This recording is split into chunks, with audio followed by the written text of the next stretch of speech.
First అయితే wifi on చేసుకుందాం. Hotspot on చేసుకున్నాక ఒకసారి సిస్టమ్ రీసెట్ చేద్దాం. రీసెట్ అంటే ఏం లేదు, ఇక్కడ ఈఎన్ ఉంది కదా, ఈ ఈఎన్ పైన ఒకసారి మీరు ప్రెస్ చేస్తే మనకి మొత్తం రీసెట్ అవుతుంది అనమాట. So waiting for wifi on చేసి ఉంచా కాబట్టి వైఫైకి కనెక్ట్ అయిపోయింది. సో వైఫైకి కనెక్ట్ అయినప్పుడు మనకి it will send notification are SMS to our mobile phone. అదంతా ఓకే.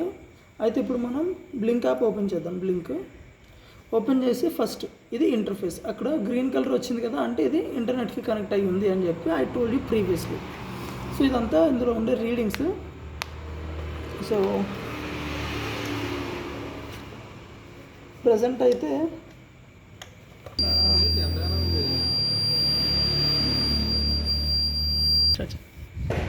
ఓకే.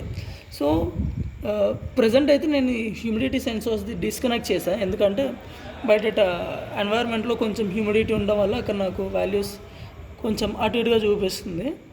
అటు ఇటుగా అంటే హ్యూమిడిటీ బయట ఎక్కువ ఉంది కాబట్టి అది ఆబ్వియస్గా ఆగిపోతుంది అనమాట. సో అందుకని నేను టెంపరేచర్ అది డిఎస్టీ సెన్సార్ని రిమూవ్ చేసాను, సో దట్ నాకు ఈ వాల్యూస్ ఇక్కడ సరిగా చూపించట్లేదు. ఓకే. సో ఇప్పుడు మనం చూడబోయే ఫంక్షనాలిటీ అబ్స్టకిల్ అవాయిడెన్స్. అంటే ఫ్రంట్ ఏదైనా వస్తే అక్కడ అబ్స్టకిల్ డిటెక్ట్ చేసి అది వేరే డైరెక్షన్లో మూవ్ అయ్యేలాగా చేయాలి. ఇప్పుడు సో ఫస్ట్ లాక్లో ఉంది కదా, అన్లాక్ చేస్తాను. అన్లాక్ అయింది. అన్లాక్ అవ్వగానే it will send an SMS. First SMS send చేసిన తర్వాత అబ్స్టకిల్ ఏదైనా ఉంటే డిటెక్ట్ చేసి ఇంకో డైరెక్షన్లో వెళ్తున్నాను. అబ్స్టకిల్ డిటెక్ట్ అయింది.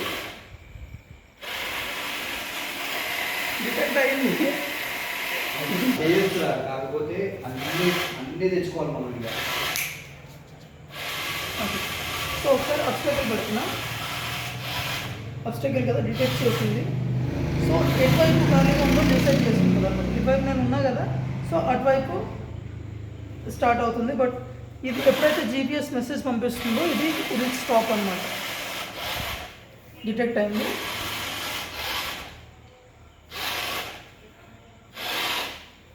సో మళ్ళీ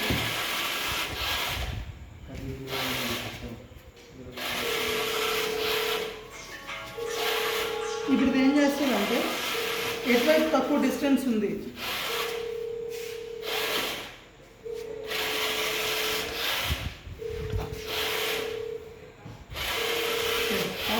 మరి ఫస్ట్ ఆ సౌండ్